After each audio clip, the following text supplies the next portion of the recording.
America ഉൾപ്പെടെ അനുകൂല രാജ്യങ്ങളുടെ എതിർപ്പ് മറികടന്ന് റഫയ്ക്ക് നേരെ ആക്രമണം നടത്തുമെന്ന മുന്നറിയിപ്പുമായി ഇസ്രായേൽ പ്രതിരോധ മന്ത്രി യോവ് ഗാലന്റ്. ഒക്ടോബർ 7 ആക്രമണത്തിന് പിന്നിൽ പ്രവർത്തിച്ചവരെ ഗസയിൽ മിഡിൽ ഈസ്റ്റിൽ എവിടെയായാലും വകവരുത്തുമെന്നും യോവ് ഗാലന്റ് പറഞ്ഞു. റഫയിലെ യുനർവ ഭക്ഷ്യവിതരണ കേന്ദ്രത്തിന് നേർക്ക് നടന്ന ആക്രമണത്തിൽ ഒരു ജീവനക്കാരൻ കൊല്ലപ്പെടുകയും 22 പേർക്ക് പരിക്കേൽക്കുകയും ചെയ്തു. വടക്കൻ ഗസയിലും മറ്റും പട്ടിണി കൂടുതൽ പിടിമുറുക്കിയിട്ടും സഹായം ഉറപ്പാക്കാൻ ഇസ്രായേൽ വിസമ്മതിച്ചു.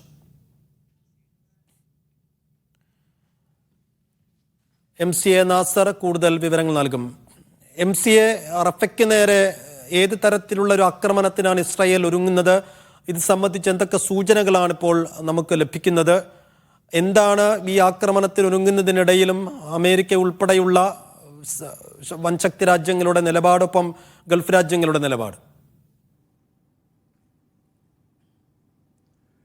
സൈഫുദ്ദീൻ, നേരത്തെ തന്നെ പ്രധാനമന്ത്രി നെതന്യാഹു ഇക്കാര്യം വ്യക്തമാക്കിയിരുന്നു. ഏത് സമ്മർദ്ദങ്ങളുണ്ടെങ്കിലും റഫയ്ക്ക് നേരെയുള്ള ആക്രമണം നടത്തും. കാരണം ഹമാസിൻ്റെ ശക്തി കേന്ദ്രങ്ങളിൽ നിന്ന് അവരെ പൂർണ്ണമായിട്ട് തുരത്തുക എന്നത് ഈ യുദ്ധത്തിൻ്റെ ലക്ഷ്യമാണ്. അതുകൊണ്ട് തന്നെ ഒരു വിട്ടുവീഴ്ചയും അക്കാര്യത്തിൽ ഉണ്ടാകില്ല എന്നാണ് അമേരിക്കൻ പ്രസിഡന്റ് ജോ ബൈഡനുള്ള വ്യക്തമായിട്ടുള്ളൊരു മുന്നറിയിപ്പ് എന്ന നിലയ്ക്ക് നെതന്യാഹു അറിയിച്ചിരുന്നത്. അതിന് പിന്നാലെയാണ് ഇപ്പോൾ അല്പം മുമ്പ് ഇസ്രായേലിൻ്റെ പ്രതിരോധ മന്ത്രി യോവ് ഗാലന്റും സമാനമായിട്ടുള്ള പ്രതികരണം നടത്തുന്നത്. എല്ലാ മുന്നൊരുക്കങ്ങളും അതിൻ്റേതായ ദിശയിൽ മുന്നോട്ട് പോവുകയാണ്. അതുകൊണ്ട് തന്നെ സ്വാഭാവികമായിട്ടുള്ളൊരു കാലവിളംബം മാത്രമാണ് റഫയ്ക്ക് നേരെയുള്ള ഈ ആക്രമണത്തിൽ ഉണ്ടാകുന്നത്. അതിശക്തമായിട്ടുള്ള ഒരു ആക്രമണം ഉണ്ടാവും. അതിലൂടെ തങ്ങൾ ലക്ഷ്യം നേടും എന്ന് പറയുന്ന അതേ ഘട്ടത്തിൽ തന്നെയാണ് 10 ലക്ഷത്തിലധികം മനുഷ്യർ അധിവസിക്കുന്ന ഈ റഫ പോലുള്ള ഏറ്റവും പരിമിതമായിട്ടുള്ള മറ്റെങ്ങോട്ടും പോകാൻ സാധിക്കാത്തൊരു അവസ്ഥയിൽ ഈ മനുഷ്യരുടെ കൂട്ടക്കുരുതിയിലേക്ക് കാര്യങ്ങൾ നീങ്ങുമെന്ന ആശങ്ക കൂടുതൽ വ്യാപിക്കുന്ന ഒരു സാഹചര്യം കൂടിയാണ് ഇപ്പോൾ ഈ പ്രസ്താവനയോടുകൂടി രൂപപ്പെട്ടിരിക്കുന്നത്. നേരത്തെ സൈഫ് ചോദിച്ചതുപോലെ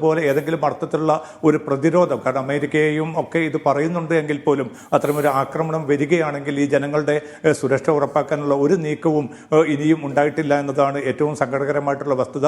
ഈജിപ്താണ് നമുക്കറിയാൻ സാധിക്കും, അവിടെ ഒരു നിലക്കും അവിടേക്ക് ആളുകളെ പുനരധിവസിപ്പിക്കാനുള്ള ഒരു നീക്കവും ഉണ്ടാകില്ല എന്ന് നേരത്തെ തന്നെ ഈജിപ്ത് വ്യക്തമാക്കിയിട്ടുണ്ട്. ഇന്ന് ഈജിപ്തിൻ്റെ president Abdul Fattah al Sisi അക്കാര്യം ഒരിക്കൽ കൂടി ആവർത്തിച്ച് ഉറപ്പിക്കുകയും ചെയ്തു. കാരണം അത്തരമൊരു ആക്രമണം റഫയ്ക്ക് നേരെ വരികയാണെങ്കിൽ അത് സൃഷ്ടിക്കുന്ന പ്രത്യാഘാതങ്ങൾ ഒട്ടും ചെറുതാവില്ല. അത് വലിയ തോതിലുള്ള ഈ മേഖല ഒന്നാകെ പടരുന്ന ഒരു സാഹചര്യം രൂപപ്പെടുത്തും.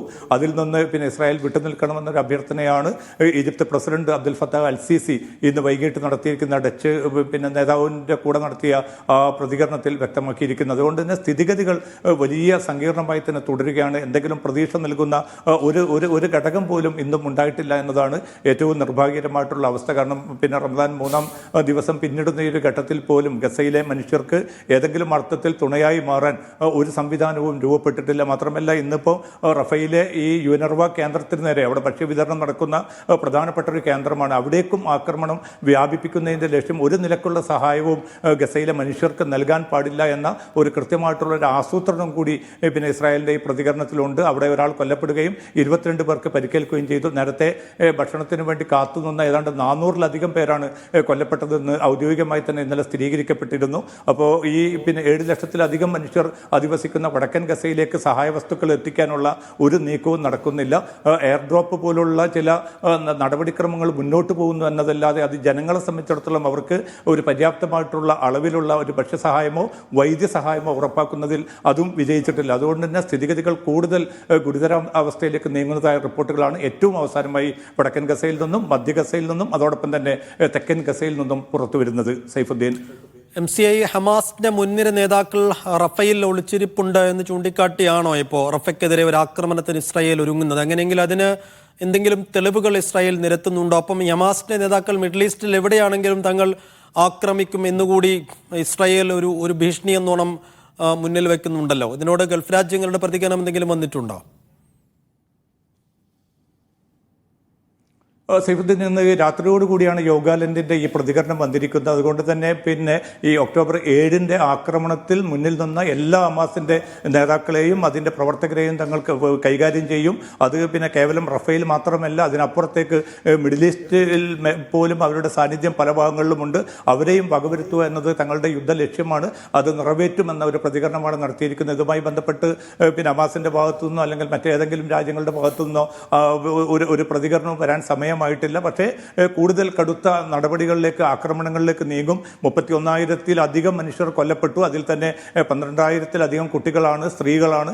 ഇതൊക്കെ ഉണ്ടായിട്ട് പോലും ഏതെങ്കിലും അർത്ഥത്തിലുള്ള ഒരു അനുതാപം അതിലൂടെ രൂപപ്പെടാനോ ഈ അന്തർദേശീയ സമ്മർദ്ദത്തെ തുടർന്ന് ഏതെങ്കിലും അർത്ഥത്തിലുള്ള ഒരു പുനരാലോചനയ്ക്ക് തയ്യാറാകാനോ ഇസ്രായേൽ രാഷ്ട്രീയ നേതൃത്വം തയ്യാറല്ല എന്നുകൂടിയാണ് ഇത് വ്യക്തമാക്കുന്നത്.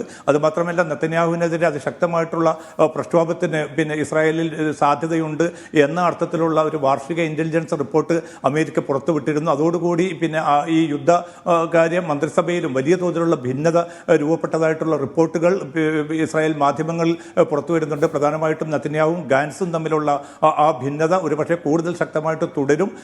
ഒരുപക്ഷെ ഈ യുദ്ധകാര്യ മന്ത്രിസഭയിൽ തന്നെ മാറ്റം വരാനുള്ള വലിയ സാധ്യത കൂടി ഉണ്ട് എന്നാണ് ഏറ്റവും അവസാനമായിട്ട് ഇസ്രായേൽ മാധ്യമങ്ങളും റിപ്പോർട്ട് ചെയ്യുന്നത്. പക്ഷേ ജനങ്ങൾക്ക് ഈ സാന്ത്വനം പകരാനുള്ള, ഇപ്പോൾ കരമാർഗം ഭക്ഷ്യവസ്തുക്കൾ എത്തിച്ചാൽ തന്നെയേ ഈ പ്രശ്നത്തിന് പരിഹാരമാവുകയുള്ളൂ. പക്ഷേ അതിന് പകരം താൽക്കാലികമായിട്ടുള്ള ഒരു തുറമുഖ നിർമ്മാണം, അതോടൊപ്പം തന്നെ എയർ ഡ്രോപ്പ്, ഈ രണ്ട് സംവിധാനങ്ങളും ഒട്ടും പര്യാപ്തമല്ലെന്നാണ് UN ഏജൻസികളും മറ്റും വ്യക്തമാക്കുന്നത്. അതിൻ്റെ അടിസ്ഥാനത്തിൽ ബ്രിട്ടീഷ് പ്രതിരോധ സെക്രട്ടറിയും ഇന്ന് വ്യക്തമാക്കിയിരിക്കുന്നത് എയർ ഡ്രോപ്പ് പോലുള്ള സംവിധാനങ്ങളിൽ നിന്ന് തൻ്റെ രാജ്യം വിട്ടുനിൽക്കുമെന്നാണ്. കാരണം അത് ജനങ്ങളുടെ ജീവനും കുറെ കൂടി ഭീഷണി ഉയർത്തുന്ന ഒരു സാഹചര്യമുണ്ട്. അതുകൊണ്ട് എയർ ഡ്രോപ്പിൽ നിന്ന് തൻ്റെ രാജ്യം പങ്കെടുക്കുകയില്ല എന്ന അർത്ഥത്തിൽ ബ്രിട്ടീഷ് പ്രതിരോധ സെക്രട്ടറിയുടേതായിട്ടുള്ള ഒരു പ്രസ്താവനയും ഇന്ന് ഏറ്റവും അവസാനം പുറത്തു വന്നിട്ടുണ്ട്. സൈഫുദ്ദീൻ. ശരി, എന്തായാലും ഈ റമദാൻ മാസത്തിലും അങ്ങേയറ്റം ആശങ്കയും ഭീതിയും ദുരിതവും നിറഞ്ഞ സാഹചര്യം തന്നെയാണ് ഗസയിലും റഫയിലും ഒക്കെ നിലനിൽക്കുന്നത്. വിശദാംശങ്ങൾ നൽകിയത് MC നാസർ.